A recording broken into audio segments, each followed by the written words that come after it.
Voy a empezar esta charla explicando el título de la misma, ¿ya? Y esto proviene de una frase del señor que está en la pantalla, y se llamaba Carlos Federico Gauss, y él escribió en algún momento lo siguiente: la reina de las ciencias es la matemática.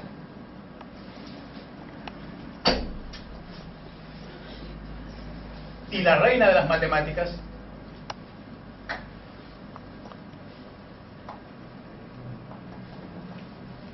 es la teoría de los números.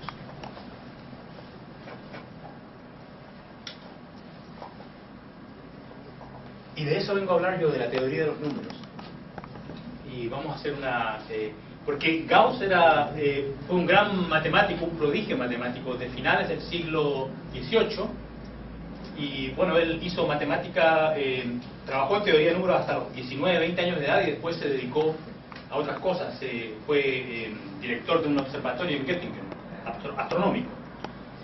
Pero su primer amor, digamos, científico fue la teoría de los números, y él escribió muchas cosas en teoría de los números. Pero sobre él, de él solamente vamos a rescatar esta frase, porque voy a explicar un poco de qué se trata la teoría de los números y por qué atrae tanto interés de tanta gente. Bueno, ¿qué cosa es la teoría de los números? Es esencialmente el estudio de los enteros y de las propiedades de objetos hechos a partir de los enteros. Números racionales, por ejemplo, se llaman números quebrados, ¿no? Un entero dividido por otro. O también hay objetos más sofisticados que son definidos como generalizaciones de los enteros.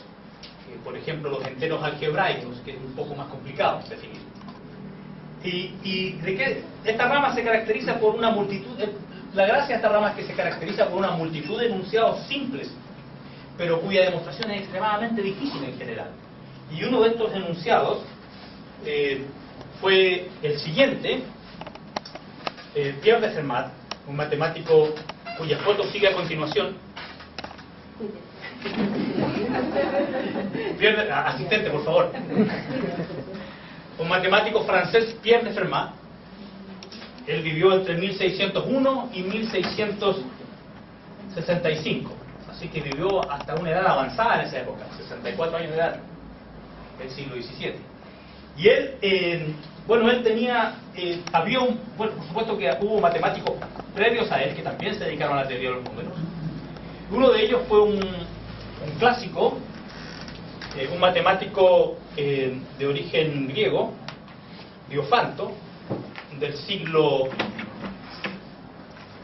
III después de Cristo. Era un matemático alejandrino de la ciudad de Alejandría, Diofanto. Y él fue el primero que estudió ecuaciones en enteros, ecuaciones con variables.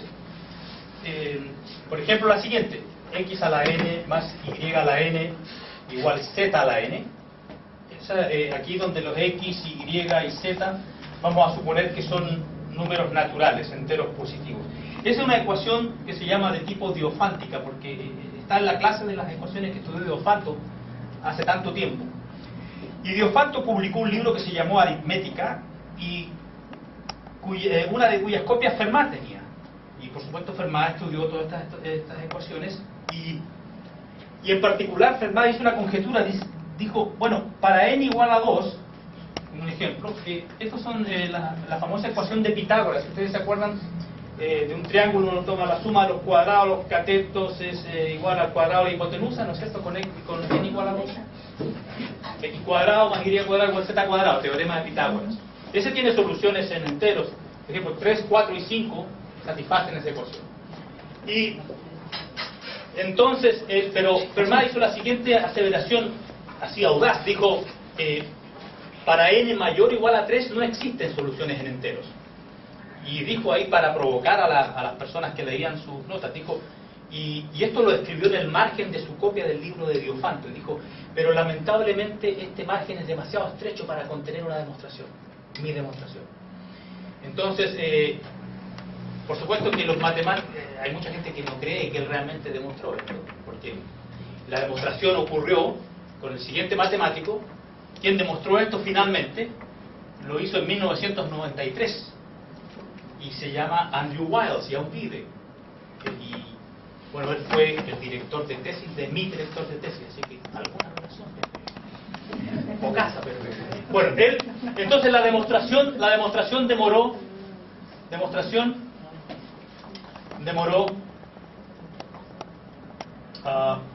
356 años.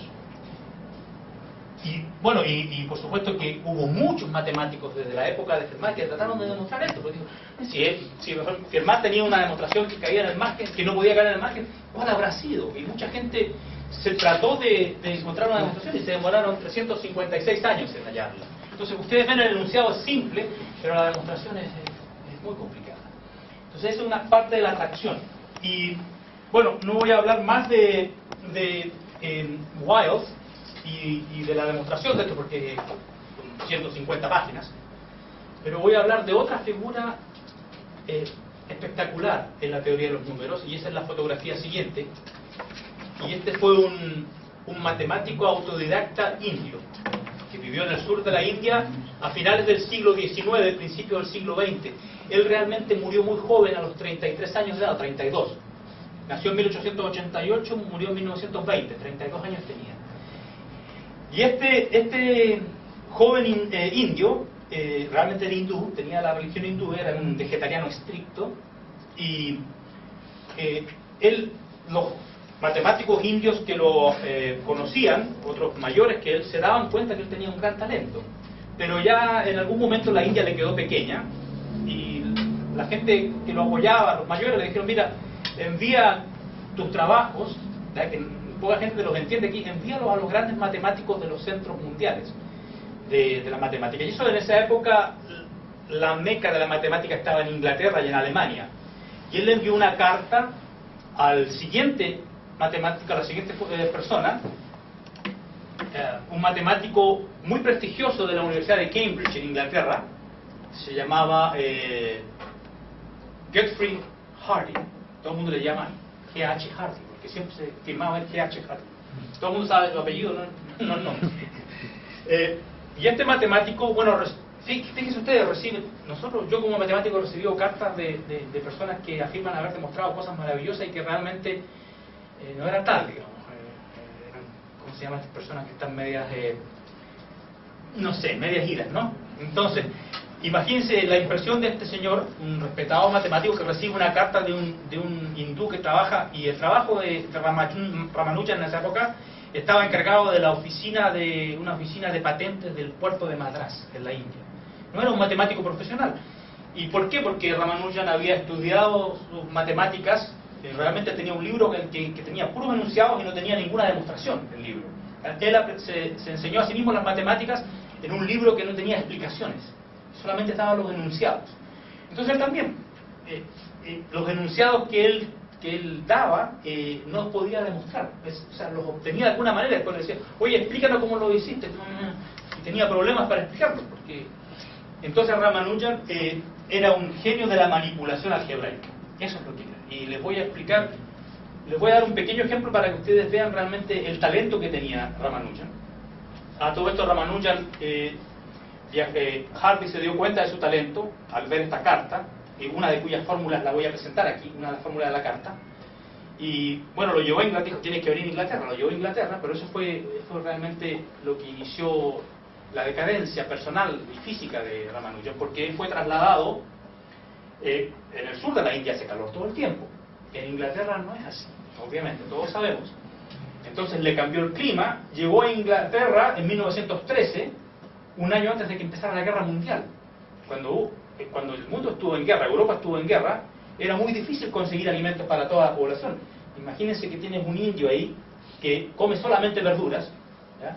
Y que además no está en su clima. Entonces él enfermó de tuberculosis, y por eso que murió muy joven.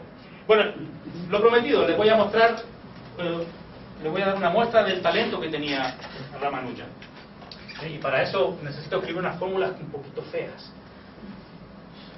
Pero bueno, eso depende del que la ve, ¿no? Esto de la estética es un asunto personal.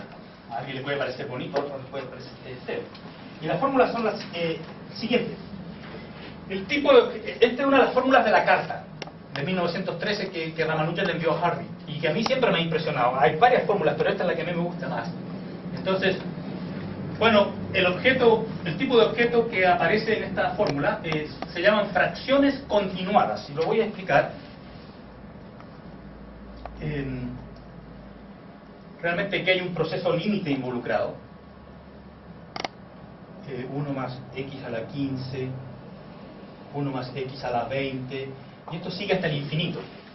Entonces realmente hay un proceso límite involucrado que es muy común en matemáticas, que en matemáticas uno toma iteraciones de un proceso hasta el infinito y a veces convierte, a veces se obtiene algo que tiene sentido. Bueno, les voy a mostrar algunos convergentes parciales que se llaman. Voy a truncar estas fracciones y ver qué tipo de objetos obtenemos. Entonces, para que ustedes tengan una apreciación. X más 1 más x a la... Ahí trunqué esa fracción continuada infinita, la trunqué en cierta parte. Y si yo hago este cálculo, bueno, tuve un rato haciéndolo, no es tan complicado.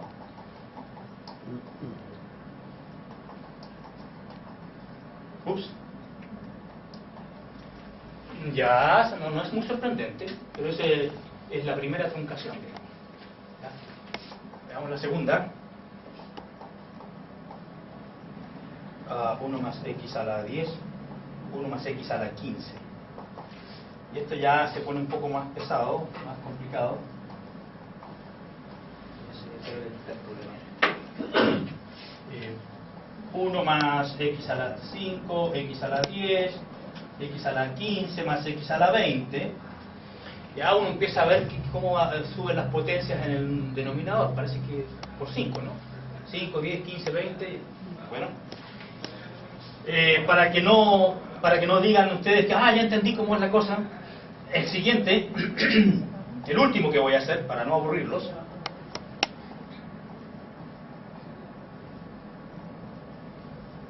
este un poco más inesperado. Bueno, arriba no hay sorpresas. X a la 30, ¿ya? Y aquí abajo 1 más x a la 5 más x a la 10 más x a la 15, y seguro que viene el x a la 20, ¿no? Bueno, sí, pero con un factor de 2 ahí. Ya no parece ya no es tan simple. Ya bueno, aquí queda x a la 25 más x a la 30, y bueno, si ustedes hacen el siguiente empiezan a aparecer unos números, factores enteros que ya no son tan fáciles. Ya eso es U. Bueno, él también, para hacer la fórmula, hay otra fracción continuada que consideró. Bueno, esta es x a la 1/5, y aquí multiplicado por 1, es del mismo estilo. Si quiere ponemos el x a la 1/5 ahí arriba, x a la 1/5, y aquí abajo viene 1 más x, 1 más x cuadrado, 1 más x cubo, y así. Aquí las potencias varían en 5, es 5, 10, 15, 20, aquí es 1, 2, 3, simple, ¿no? Y hay un x a la 1/5 ahí, porque realmente lo que Ramanujan hizo fue, en dar una fórmula, dijo, voy a elevar esto a la quinta potencia y espero que me dé u, ¿no es cierto? Porque, bueno, x a la 1/5 a la 5 da efectivamente x, así que vamos bien.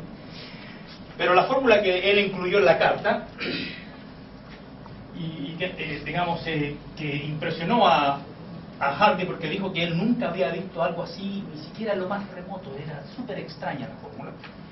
Dijo, claro, ve a la quinta, Ramanujan escribió esto en la carta, es u, 1 menos 2u más 4u cuadrado menos 3u cubo más u a la cuarta, 1 más 3u más 4u cuadrado más 2u cubo más u a la cuarta. Entonces, si ustedes ven las dificultades que tuve yo de cálculo para hacer los primeros pasos, imagínense ustedes cómo obtener esta fórmula, de dónde viene. Y por supuesto que Ramanujan no decía de dónde venía, simplemente obtuvo la fórmula. Y Harvey dijo, estaba completamente perdido, no tenía la más mínima idea cómo demostrar esto, y este es el matemático número 1 del mundo en este tipo de cosas. Bueno, Ramanujan, como les digo, enfermó, y en algún momento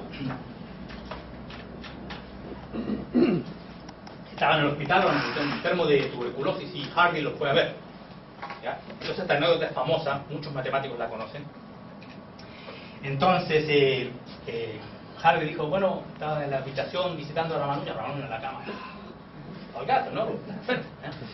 Entonces Harvey le dijo, Ramanujan sabe que, para hacer conversión, ¿no? Porque se le había acabado el tema, dijo, sabe que me vine en un taxi cuyo número de patente era 1729 y ese número me pareció muy aburrido a mí. Y ahí el Ramanujan dijo, no, Harvey, es un número muy interesante. Está pisando la higuera. Oh, disculpa, ese machito. Digo, no, es el número más pequeño que se puede escribir como suma de dos cubos de dos maneras diferentes. Oh, ¿cómo? A ver, 1729. El 729 a mí me suena 9 por 9, 81. 81 por 9, 729. Es 9 al cubo, ¿no es cierto? 9 al cubo. ¿Y cuánto le falta? Le faltan 1000, ¿no? Y algo. Ahí hay una forma. Y la otra, bueno, se las doy. Así que ahí tenemos ese número que se escribe como suma de dos cubos de dos maneras diferentes. Y Ramanujan dijo que era el más pequeño, por eso era interesante. Entonces Harvey dijo, bueno, ¿y te sabes la respuesta para las cuartas potencias? Y Ramanujan pensó un rato y dijo, no se me ocurre, pero el primer número con esa propiedad para las cuartas potencias no debe ser muy pequeño. Entonces Harvey dejó, bueno, chao, nos vemos, y fue inmediatamente a su oficina a ver cuál era la solución para las cuartas potencias. Y la encontró. Y esta solución de las cuartas potencias fue encontrada por nuestra próxima fotografía, el gran matemático del siglo XVIII, Euler, matemático suizo. Y él había encontrado la fórmula para la solución para las cuartas potencias mucho antes de que viviera Ramanujan. Esa es una de las cosas que no les expliqué a Ramanujan, que muchas de las fórmulas que él obtuvo eran redescubrimientos, que él no lo sabía, pero lo redemostró. Pero Euler era un gran matemático, el más prolífico de la historia, tenía 800 publicaciones o más. Y bueno, entonces Ramanujan estaba más o menos en el mismo orden de magnitud de talento, ¿no? que Euler. Y bueno, esta es la respuesta para las cuartas potencias. Bueno, este número realmente, como dijo Ramanujan, acertó, porque no es muy chico. 635.318.657. Ese es el más pequeño, que se escribe como suma de dos cuartas potencias de dos maneras diferentes. Es el más pequeño, 635 millones. Con razón no lo puedo calcular, además que el tipo está enfermo, ¿no? Bien. Y entonces, aparentemente, actualmente no se sabe si existen números que sean suma de dos quintas potencias de dos maneras diferentes. Si uno se pregunta por la potencia siguiente, eso no se sabe actualmente. Y una variante natural de la pregunta de Harvey, en la anécdota del taxi, es ¿cuál es el número más pequeño que se puede escribir como suma de dos cubos de tres o más maneras diferentes? Aquí hay dos maneras diferentes. Y entonces, también tengo esa solución. 436 al cubo más 167 al cubo, 423 al cubo más 228 al cubo. Este es un número que se puede escribir de tres maneras diferentes como suma de dos cubos. Y este número tampoco es muy pequeño, 87.539.319. Los números son bastante grandes, inmanejables, digo yo. Bien, entonces, de lo que se trata esta charla es les voy a mostrar una teoría actual que tiene problemas sin solución actualmente, que surge así del número de Ramanujan 1729 como un árbol así. Y trataré de que no sea muy técnica, pero es algo que es en lo que yo trabajo, en mi área de investigación. Ustedes se preguntan, bueno, estas son anécdotas bonitas, números interesantes, pero ¿tienen alguna aplicación práctica esto de los números? Bueno, la teoría que surge de este problema, este tipo de problemas, tiene aplicaciones, por ejemplo, en codificar datos en criptografía, que se llama. Como, por ejemplo, la teoría de curvas elípticas, que es lo que voy a hablar ahora, tiene aplicaciones para obtener código para el secreto bancario, para evitar que te entren a robar a la cuenta, ¿no? se usa este tipo de... porque los números son inmensos, ¿no es cierto? Entonces, eso de que los números que aparezcan sean inmensos es una ventaja, porque si alguien quiere robarte tu clave del banco y usa un computador para saber tu clave, usar, digamos, deshaciendo estos algoritmos, claro, lo puede poner en el computador, pero el computador se demora 6 meses en hacer. O sea, un computador andando todo el tiempo 6 meses para saber cuál es la clave, ¿no? Entonces, esto de los números inmensos es algo positivo. Ok, entonces vamos a hablar de una clase completa de problemas que incluye el número de Ramanujan, el 1729, y esta es la siguiente clase de ecuaciones diofánticas. Entonces vamos a estudiamos soluciones de enteros. Soluciones en enteros de x al cubo más y... No voy a mirar el caso de potencias cúbicas, no me voy a pasar a cuartas potencias, porque primero, no sé cuál es la respuesta. Y aquí vamos a poner a, por ejemplo, a puede ser 1729. Nosotros ya conocemos dos soluciones en ese caso, son las de Ramanujan. Y entonces aquí el a puede ser un entero fijo, es un entero fijo que puede ser positivo o negativo, pero podemos pensar que es positivo, y las x e y son variables en z. Entonces quiero estudiar las soluciones de esta ecuación. ¿Cuántas soluciones en enteros hay? Primera observación, el número es finito, el número de soluciones. ¿Por qué? Porque uno, me parece que uno sabe cómo factorizar el lado izquierdo, ¿no? X más y, aquí quiero un x cubo, un x cuadrado, xy, menos, hay un menos ahí. No si lo tengo anotado. Vine preparado para los problemas. Ya ahí está. Es un menos. Bien, ahí sí. Esa es una factorización del número a, que está fijo. Bueno, entonces a este le podemos llamar b y a este c igual a. Bueno, cualquier número fijo tiene solamente un número finito de posibles factorizaciones. Así que el b, hay un número finito de posibilidades. Número finito de posibilidades para b. Y el p, por supuesto, es x más y. Entonces, digamos que hay un número finito de posibilidades para p, y si yo conozco cuántos x hay, ya sé cuántos y hay. Y bueno, lo que pasa es que el x satisface una ecuación. Bueno, el c, que es el otro factor, es x cuadrado menos xy más y cuadrado, es este que está aquí, ¿no es cierto?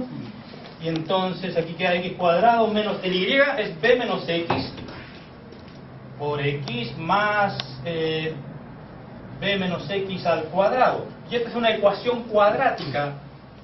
El b lo supongo fijo, el c también, entonces por lo menos, a lo más van a haber dos soluciones para x. Entonces hay un número finito de posibilidades en enteros. Así que, de hecho, vamos a ver que las únicas, o podemos saber que las únicas son las que encontró Ramanujan. Pero hay más soluciones si uno agranda un poco el campo de trabajo, si uno busca soluciones con coeficientes racionales. Vamos a encontrar realmente muchas soluciones donde los x e y no son necesariamente enteros, son números quebrados. Pero eso no está muy alejado de la matemática de todos los días, ¿no es cierto? Y como les digo, esto tiene aplicaciones prácticas. Ok, y entonces, bueno, ¿cómo agarrar es como una bola engrasada, ¿no? ¿Cómo agarrar esto para resolverlo, tratar de resolverlo? Estimado ayudante, ya podemos apagar el computador. Hemos visto a todos los actores de esta película. Y bien, gracias. Entonces, el problema más fácil.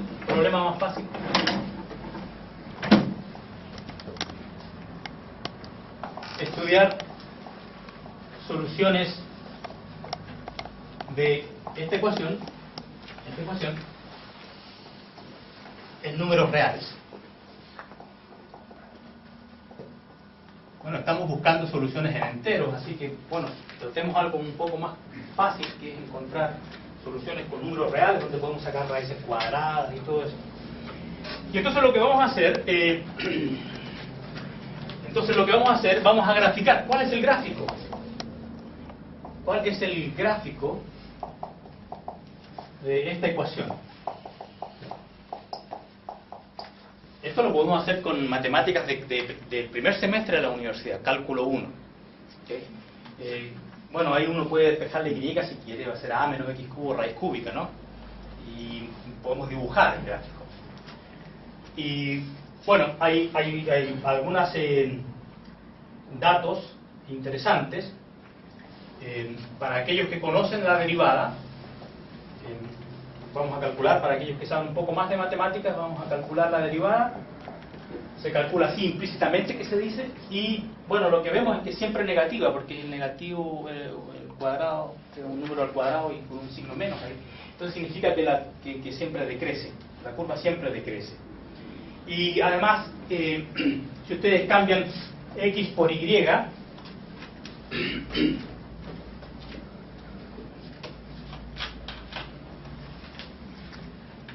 si ustedes cambian x por y, la ecuación permanece igual, es decir, es simétrica con respecto a la diagonal y igual a x. Entonces va a ser simétrica con respecto a esa recta. El gráfico es simétrico con respecto a esa. Siempre cae, ya sabemos que siempre cae. Y además, bueno, la ecuación, como ya había mencionado, se puede despejar de y. Entonces, si el x es muy grande, el a no va a tener mucha influencia en el final, cuando el x es inmenso. Y entonces significa que cuando el x es muy grande, el y aproximadamente menos x. Cuando el x se hace muy grande. Cuando el x va al infinito, que se dice. Entonces, si y igual menos x, que es esta recta, es lo que se llama una asíntota del gráfico. Y si uno hace el gráfico, o también se consigue una calculadora que lo grafica, el dibujo es el siguiente. A ver si lo hago bien. ¿Cómo está el pulso? Bueno, tiene cara de ser simétrica, ¿o no? Un poco tiritón el pulso. Simétrica. Y esa es la curva. Entonces esta es la curva C. X cubo más Y cubo igual a. Y aquí estamos trabajando en R2. Entonces ya sabemos ya conocemos dos puntos aquí. ¿Cuáles eran? ¿Cuál es la solución de Ramanujan? 10 y 9. X igual 10 por ahí anda, ¿no? X igual 10 y el otro habrá un punto por ahí, ¿no es cierto? Supongamos, no, malo dibujo. 10, por acá está 10,9. ¿El otro era? 12,1. El dibujo no está muy bien, ¿ves? Ese era 12. 12,1 y ahí por allá anda el 10,9, no sé.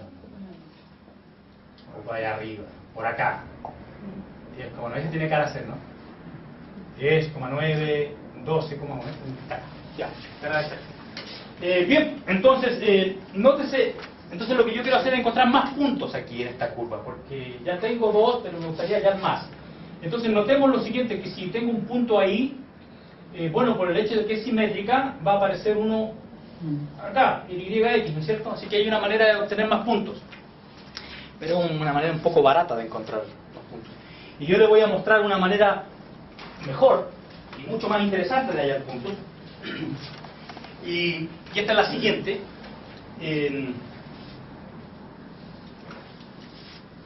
Y este método ya se conocía en 1800 y algo, a principios del siglo XIX. Y el método es el siguiente.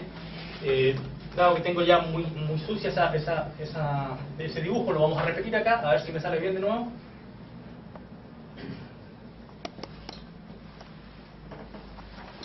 Entonces, ¿cómo vamos a hallar más puntos? Entonces el truco es el siguiente.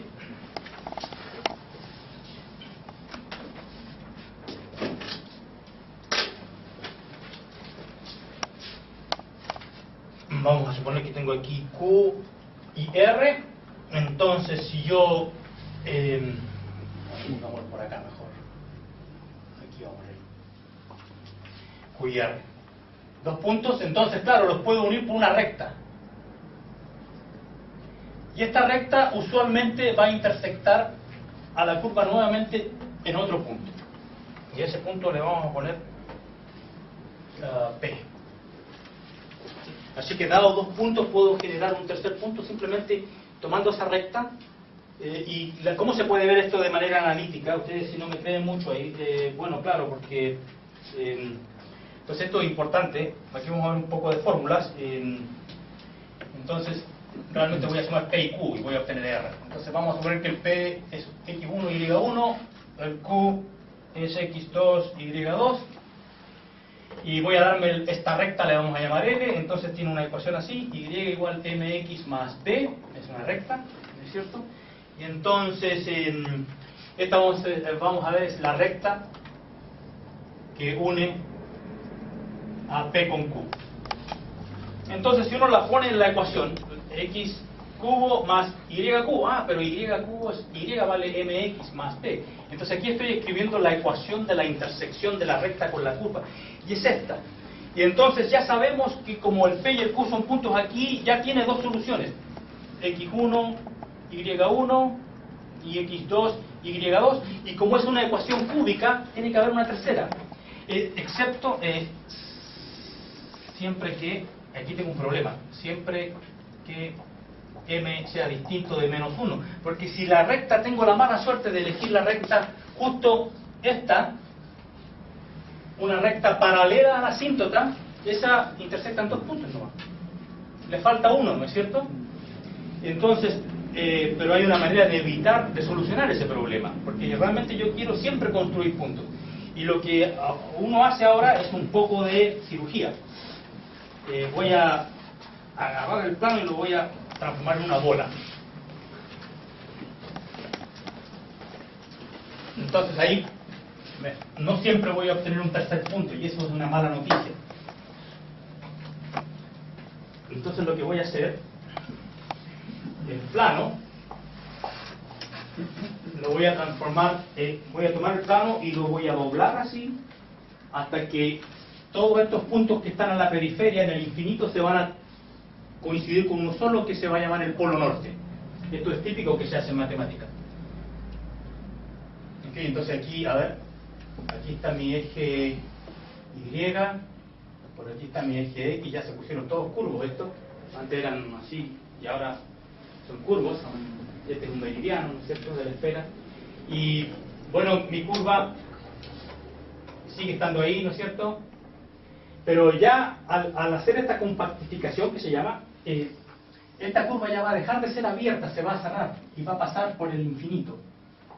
Este punto lo vamos a llamar O. Así que la curva es abierta, pero al hacer esta compactificación, la curva se cierra y tiene un punto adicional, y este se llama punto en el infinito.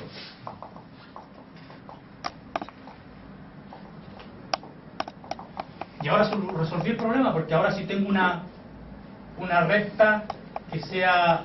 ¿Por dónde está la...? Creo que está malo el dibujo, porque lo que yo quería era que esta asíntota fuera la que está acá, ¿no es cierto?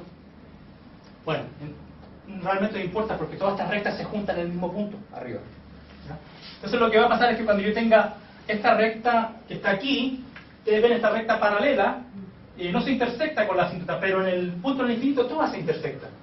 Entonces ahí va a haber un punto que voy a llamar el punto del infinito, y eso lo necesito porque ese va a ser, voy a definir una operación. Cómo sumar puntos, y ese va a ser mi cero. Ese es lo que se hace. Entonces, este es un proceso estándar en esta área. Entonces ahora podemos decir, entonces, ok. Entonces, ahora voy a definir la suma, definir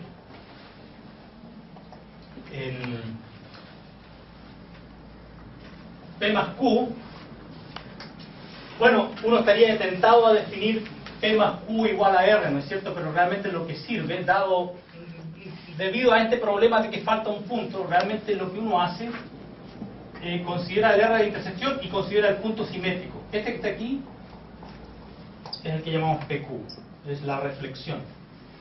Reflexión de R con respecto a la diagonal principal. Esa es la definición. Y esto entonces, esta curva entonces, no solamente es un objeto geométrico, ahora se transforma en un objeto algebraico. Así como en los enteros yo puedo sumar los enteros, y cada entero tiene su negativo, aquí también tenemos esa situación. Entonces, C con esta suma, C con el punto agregado del infinito, con esta suma, es lo que se llama en álgebra un grupo abeliano, conmutativo. No abelino, no confundan con Abelino Suárez. No, conmutativo. Conmutativo. Claro, por eso usé la suma, porque la suma se usa siempre cuando hay conmutatividad. Y entonces, bueno, pasan cosas interesantes aquí en este objeto algebraico ahora, porque es una curva, pero se le puede sumar. Se pueden sumar los puntos entre ellos. Y pasan cosas interesantes. Por ejemplo, al contrario de lo que sucede con los enteros, ustedes saben que yo no puedo sumar nunca un entero consigo mismo y que me dé el cero. Pero aquí esto puede ocurrir. Este punto, que es justo la recta que, digamos, esta construcción de tomar dos puntos P y Q y tomar la recta, uno también lo puede hacer si P es igual a Q, en ese caso se toma la recta tangente. Esta recta tangente, entonces este punto P que está justo ahí, la recta tangente es paralela a esta que tiene pendiente menos 1, ¿no es cierto? Entonces este punto, cuando lo sumo consigo mismo y tomo la reflexión, bueno, al sumarlo consigo mismo me da 0. Así tengo un punto que he sumado consigo mismo da 0. Es algo inusual. ¿Okay? Entonces ese es un grupo. Bueno, esto un poco es una de las razones por la que la teoría del número atrae a tanta gente, porque si a uno le gusta toda la matemática, el mejor tema para estudiar es la teoría de los números, porque la teoría de los números usa herramientas de análisis, de álgebra, de geometría. Entonces la teoría de los números es un área donde se intersectan todas las ramas de la matemática, incluso lógica. Y por eso es que es un poco complicado, ¿no? Bueno, pero a mí me gusta sufrir. Masoquista. Bueno, entonces vamos a ver ejemplos. Vamos a ver ejemplos. Esta es la construcción geométrica.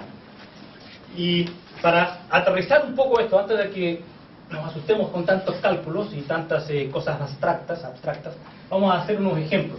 Y ustedes van a ver que realmente las fórmulas que aparecen son complicadas. Entonces vamos a ver ejemplos. Si tomo un punto XY, un coordenada XY, entonces con X distinto de Y, porque no quiero que sea este punto que está aquí, porque este tiene X igual a Y, ¿no es cierto? Porque está en la diagonal principal. Entonces no quiero que 2 veces P sea 0.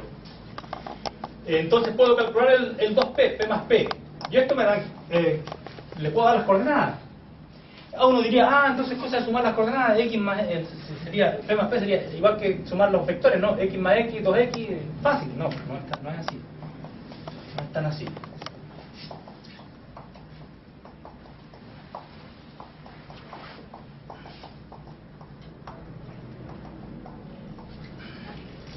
¿Okay? Entonces ahí 2P no es tan simple. Pero fíjense qué consecuencia tiene esto. Si yo me doy un punto sobre la curva, por ejemplo, el ejemplo de Ramanujan 10,9, aquí voy a obtener otro. Ya no va a ser con entero, va a tener fracciones, ¿no es cierto? ¿Y qué pasa si tomo, el segundo ejemplo, qué pasa si tomo P1 igual X1, Y1 y P2 igual X2, Y2? Entonces, P1 más P2, y aquí me voy a tomar mi rato, porque la fórmula es bastante horrible. Esa es la coordenada A. X1, X2, X1 menos X2, más Y1, Y2, coma A, X1 menos X2, menos Y1, Y2, Y1, X1, Y2 menos X2, Y1, X1, X2. Ahora, ustedes ven, o podrían ver, que esto es susceptible de usarse para codificar o crear llaves virtuales a mi cuenta corriente, ¿ya? Porque yo le puedo decir, usted puede tener todo el acceso que quiera a todo el dinero que tengo en mi cuenta corriente, siempre que sume, siempre que encuentre este número, 356p. Le doy un p cualquiera en la curva y calcule 356p. Entonces, bueno, un computador puede pasarse, como te digo, si incremento el número, puede pasarse meses haciendo este cálculo, porque es una iteración de un proceso cúbico. Entonces, bueno, es creíble que sea usable para ese efecto. Y volvamos al punto a la solución de Ramanujan, y le voy a dar algunas soluciones adicionales. Entonces volvamos a nuestro ejemplo primigenio con el que partimos. Ejemplo. Voy a considerar la curva con la que partimos, la curva de Ramanujan. Y ya sabemos, tenemos dos soluciones. P era 1,12 y el Q era 9,10.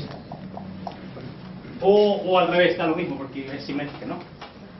Y esto ya sabemos que están sobre C. Entonces, ¿qué pasa si yo tomo P más Q? Me da este número. Aquí tengo otra solución, pero ya esta solución no es en enteros, es en números racionales. Como les dije, solamente existen dos soluciones en entero para esta, y esa es la solución de Ramanujan, pero existen muchas con coordenadas racionales. 453, 56, menos 397, negativo 56. Y me voy a saltar algunas y le voy a dar la más impresionante, 3p. Bastante piñufla, ¿no? P más P más P, 3 veces nomás. Menos 50, no sé cómo se pronuncia este número.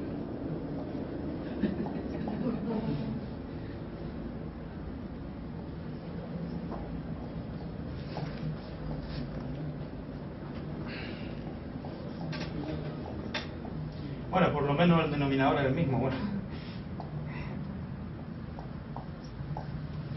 Entonces estos números ya empiezan a crecer de manera, pero terrible.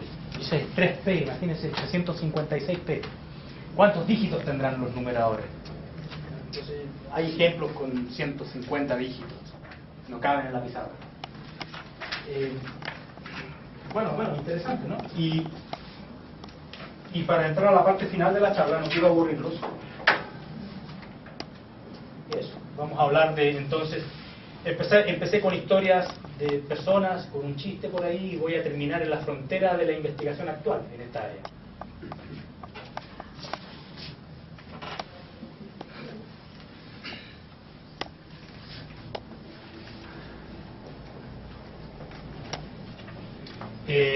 Bien, entonces, considerar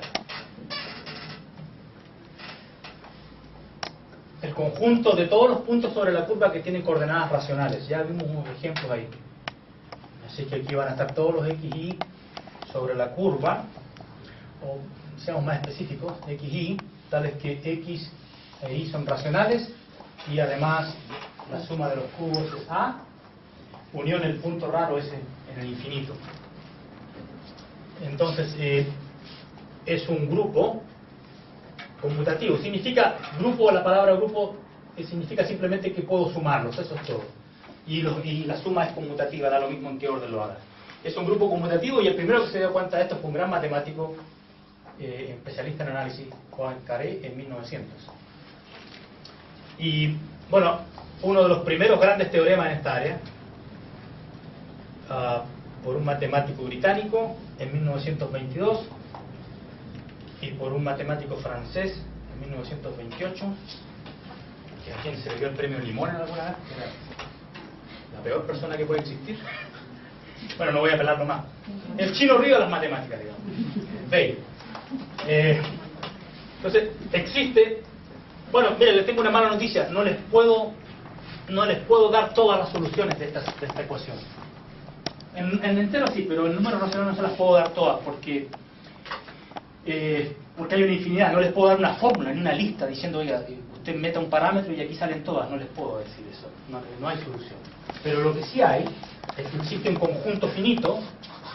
Este es el gran teorema. Existe un conjunto finito de puntos P1 hasta T sub R en este grupo, tal que todo punto de C de Q, para que todo punto puede obtenerse a partir de esto, puede obtenerse a partir de esto, por adición y sustracción.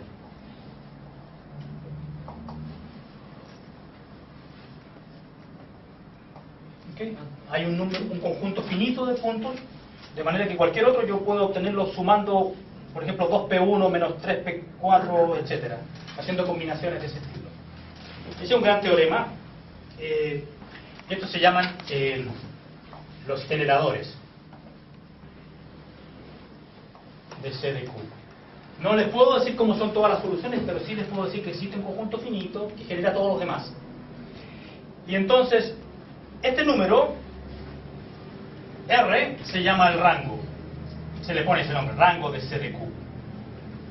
El rango.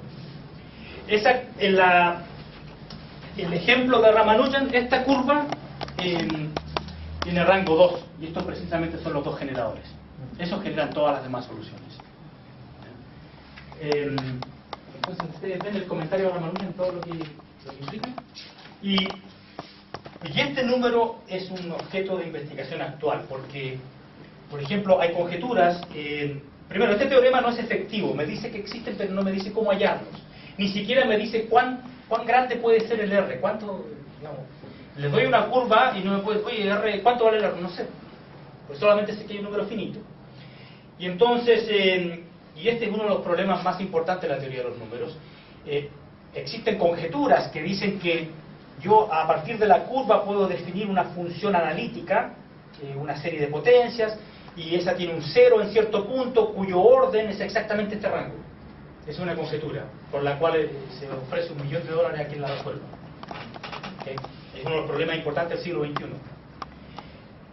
Pero hay otro tipo de problemas. Por ejemplo, la pregunta: ¿existen curvas que requieran un gran número de generadores? ¿Existen curvas que requieran 850.000? Bueno, se cree que sí. Se cree que para cualquier R que yo me dé, siempre voy a encontrar una curva que tenga ese rango. Pero el récord actualmente va en 25, creo. Es bastante lejos del infinito, ¿no? Existe una curva con 25 generadores. Y hasta ahí se ha llegado. Y, bueno, para concluir, vamos a mencionar algunos otros récords. ¿Cuál es el número más pequeño? Y aquí, con este récord inmenso, voy a terminar la charla.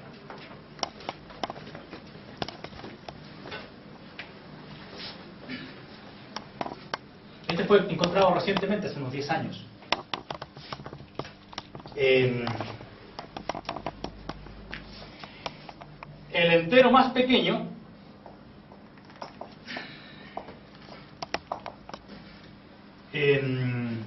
sin factores, libre de cubos, sin factores cúbicos, libre de cubos. Eso es importante por razones técnicas, porque meterle cubos ahí sería hacer trampa. El entero más pequeño, libre de cubos, que puede expresarse como suma de dos cubos positivos de tres maneras diferentes. Así que tiene una variación sobre el tema de Ramanujan, ¿no? Del 1729. El más pequeño, libre de cubos, es una condición que puede expresarse como suma de dos cubos positivos de tres maneras diferentes. Como les digo, fue encontrado hace poco, y es este. Este sí lo puedo decir porque es como la deuda de Estados Unidos, ¿no? 15.170.835.645. Bueno, la deuda es mucho más grande. ¿Qué quiere decir con un entero libre de cubos? Que no puede ser de esta forma. ¿Ya? Por ejemplo, mira, aquí te voy a dar la respuesta y vas a ver.